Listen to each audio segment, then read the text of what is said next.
Every day, we are confronted with the darker aspects of the world around us, witnessing acts of cruelty that are often difficult to comprehend. While these tragedies are a painful reality, they demand our attention.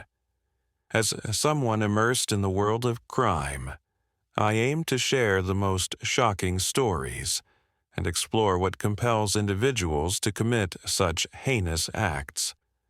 I'm Michael, and today I bring you another extraordinary true crime story. It was an ordinary afternoon in York, filled with children's laughter and a sense of safety that seemed unbreakable. Yet, in an instant, that feeling vanished. Katie had been enjoying her day, unaware that tragedy was about to strike. One moment, she was filled with joy. The next, silence fell, and when authorities arrived, they faced a heartbreaking scene. The question that haunted everyone was, why?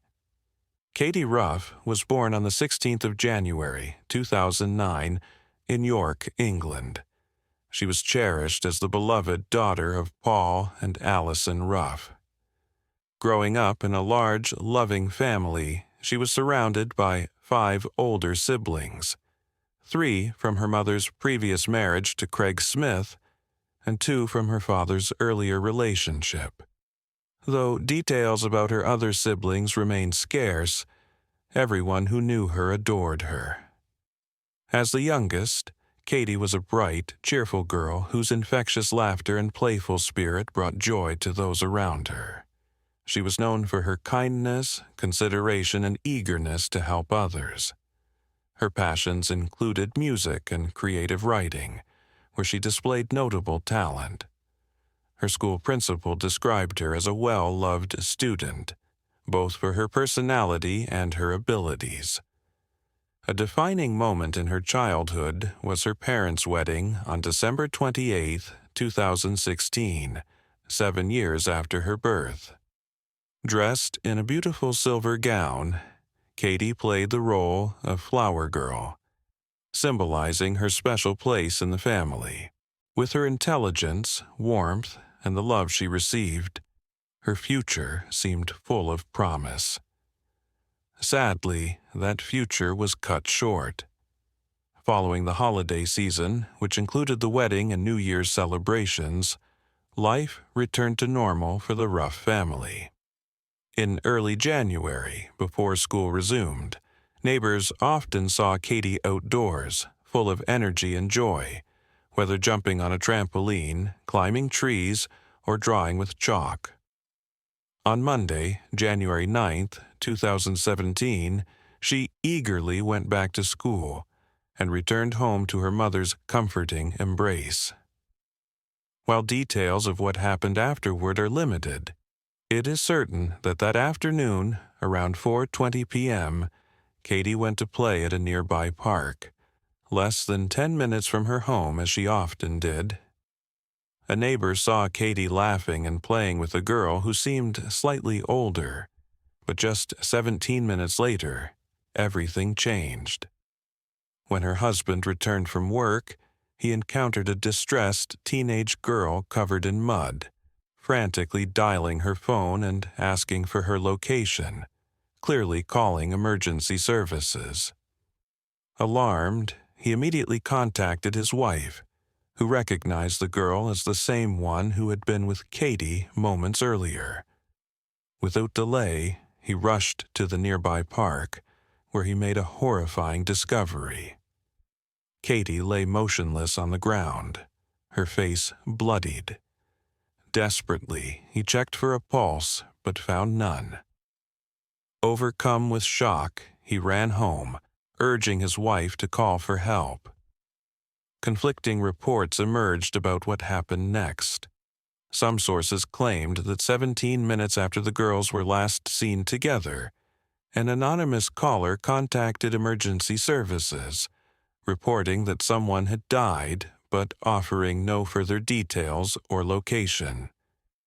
Despite the lack of crucial information, authorities quickly launched an investigation to trace the call's origin. Meanwhile, completely unaware of these developments, Allison grew increasingly anxious as she realized Katie had been gone too long. Expecting to find her daughter nearby, she called out, but received no response. Her concern mounting as she searched the immediate area, knowing Katie rarely wandered far from home. 13 minutes after the mysterious emergency call, Allison contacted authorities herself, reporting her daughter missing. She explained that she had not seen Katie for the past 45 minutes and was deeply worried. Simultaneously, law enforcement used cell phone tracking to locate the source of the earlier emergency call. Narrowing down the area, they launched a frantic search, which tragically led to the discovery of Katie's lifeless body in the park where she had been playing. Paul arrived at the scene, joining Allison in retracing Katie's usual route, but as they approached the park, they encountered a disturbing scene. Police and paramedics surrounded their daughter, who had sustained 2 deep wounds. Allison collapsed to the ground, clutching Katie in her arms, desperately holding on to her little girl in what would be their final embrace. Paul wanted to do the same, but officers had to separate them to allow emergency responders to perform CPR. Paramedics quickly placed Katie into an ambulance and transported her to York Hospital, with sirens wailing and a police vehicle escorting the convoy to ensure they could be with her. Sadly, despite their efforts, the doctors confirmed that Katie could not be revived. At 5:45 p.m., their worst fears were realized, and their daughter's life was lost. At just 7 years old, Katie was pronounced dead, sparking immediate questions not only about her identity but also about the motive behind such a tragic act. The entire community, along with investigators, desperately sought answers to who was responsible for this senseless crime. Almost instantly, authorities identified the suspect near Katie's body, a 15-year-old girl seen earlier that day playing with her. Her appearance clearly indicated her involvement, and in England, strict laws shield the identities of minors involved in criminal cases, preventing the media from revealing her name. News of the tragedy spread rapidly, capturing widespread public and media attention. Such a profound loss could not go unnoticed. Within minutes, reporters flooded the scene, eager to document every detail. While the suspect was already in custody, the investigation continued tirelessly. The crime scene was cordoned off for an extended period to preserve evidence, with forensic teams meticulously collecting items that could shed light on the case. Their aim was to confirm the perpetrator's identity and understand the circumstances surrounding the attack. Authorities urged the public to come forward with any information, especially from witnesses who had seen the girls together that afternoon, whether before or after the incident. Katie's mother also appealed on social media, asking anyone who had noticed anything unusual, no matter how minor, to report it, emphasizing that even the smallest detail might help clarify what had happened. The community's grief was palpable, and many residents responded by visiting the scene to pay tribute. Flowers, candles, and heartfelt messages appeared everywhere, with one particularly touching note signed by Katie's grandparents, simply wishing her good night. This small gesture resonated deeply, moving even high-ranking officials across the United Kingdom. 2 days later, the teenager's initial court appearance took place. Due to the emotional trauma, Katie's parents could not attend, but her paternal grandparents and 2 siblings were present to face the accused. Strict privacy laws protecting minors meant that no photographs of her were released. She was described as having long brown hair and wearing an oversized gray hoodie. Flanked by security officers and a juvenile justice representative, she stood silently behind a glass partition while her lawyer responded to the judge's questions. The proceedings lasted several hours, marking a somber step in the ongoing investigation. In just 8 minutes, a tragic event unfolded. Some reports indicated that the girl had participated in her court hearing via video link rather than attending in person. During the proceedings, it was revealed that she had ended Katie's life through a calculated act, using a gloved hand to hold her in a firm grip. Once certain the child was no longer breathing, she inflicted fatal wounds to her throat and chest with a sharp object. Through her lawyer, the teenager confessed to the crime, but pleaded not guilty by reason of insanity. Investigations showed she had been battling mental health issues for some time, though experts debated her exact diagnosis. Most leaned towards schizophrenia, supported by evidence of her history of self-harm and social media posts depicting her injuries, often accompanied by messages hinting at her fragile mental state. Her fascination with horror stories had long been present, but it was only a year before the attack, after the sudden death of a close friend, that her behavior darkened significantly. She began self-injuring and developing disturbing thoughts, including suicidal ideas. Her obsession with death, science fiction, and conspiracy theories grew. She believed robots disguised as humans were living among us, and even claimed some family members were artificial beings. As her mental health deteriorated, she was removed from school and placed under mental health care. After the hearing, the judge ordered her to remain in custody under strict supervision. Beyond the legal process, the case profoundly affected the local community. In a show of support, a resident who had never met Katie's parents launched a fundraising effort, which raised an astonishing $32,000. This sum helped cover funeral costs and allowed the family to grieve without financial stress. Eventually, the fundraiser's creator was identified, and he personally expressed his gratitude. Following forensic examinations, Katie's body was released to her family for burial. Her funeral was held at York Cathedral, the same place where she had been baptized and where her family regularly attended Mass. A horse-drawn carriage carried her small white casket, decorated with images from her favorite Dr. Seuss books. A farewell program distributed at the service featured a quote attributed to Dr. Seuss: "Don't cry because it's over. Smile because it happened." The next day, the funeral service was led by the Archbishop of York, who had spent the entire night in prayer beside Katie's casket, unwilling to leave her alone. Over 300 people attended, and, as the family requested, many children wore colorful ribbons to fill the farewell with light and joy.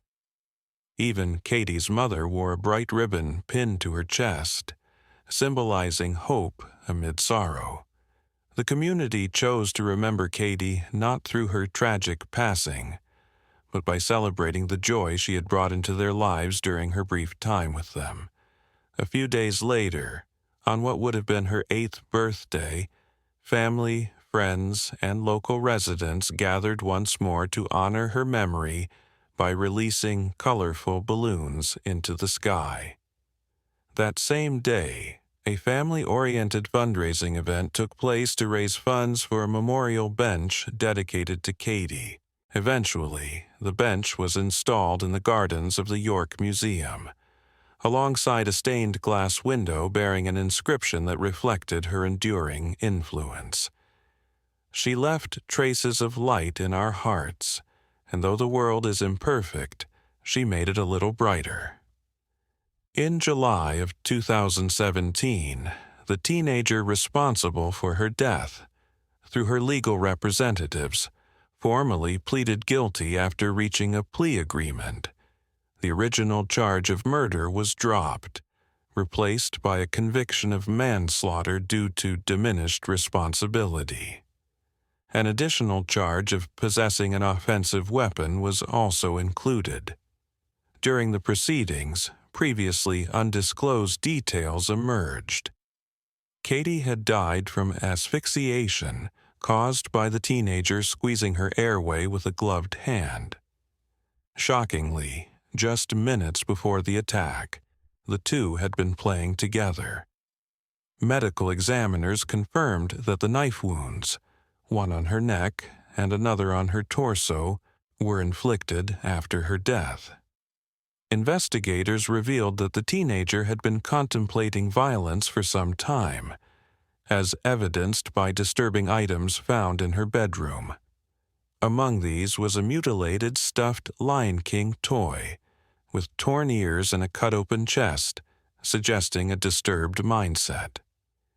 Experts testified that she had a history of severe depression and delusional beliefs, including the idea that some people were not human, but robots in disguise. At the time of the attack, she was diagnosed with schizoid personality disorder and had murdered Katie in a twisted attempt to validate her delusions. A chilling note discovered at the scene read, "They are not human." An initial hearing was scheduled for September, during which the judge was expected to deliver her sentence. However, before issuing a final ruling, the judge requested further psychiatric evaluations, extending the process by 12 weeks. He apologized to Katie's family for the delay, emphasizing that the additional assessments were necessary to determine the most appropriate course of action. Although the prosecution accepted the plea of manslaughter, the court insisted on a comprehensive mental health review. When the girl was informed of the extended evaluation, she broke down in tears. The judge made it clear that all sentencing options remained open, addressing her directly and emphasizing the gravity of her actions. On November 24th, after a legal dispute over her dangerous behavior, the court reconvened. By then, the teenage girl had turned 16, and the judge sentenced her to life imprisonment with a minimum of 5 years before parole eligibility. While this verdict marked the end of the legal process, the grief felt by Katie's family and friends would never fully fade. Their pain was expressed in a deeply personal way. Her parents had her name tattooed on their wrists, accompanied by words emphasizing that life would never be the same without her. Later, the family shared a heartfelt video on social media, not focusing on her tragic death but celebrating her vibrant life. It was a tribute to Katie's endless curiosity, her love for family, and her infectious joy. Her story resonated far beyond her hometown, drawing messages of sympathy and solidarity from around the world, including the United States, Australia, and New Zealand. A close family friend compiled many of these messages into a video, which was given to Katie's parents as a reminder that even in their darkest moments, they were not alone. Though her time on Earth was painfully brief, Katie left a lasting impression on everyone who knew her, and even on those who only heard her story. Her case serves as a haunting reminder of the dangers children can face, regardless of their background or circumstances. As for the troubled teenager, whose mind had been consumed by delusions, her fate remains a subject of debate. Was justice truly served? Could this tragedy have been prevented? What are your thoughts?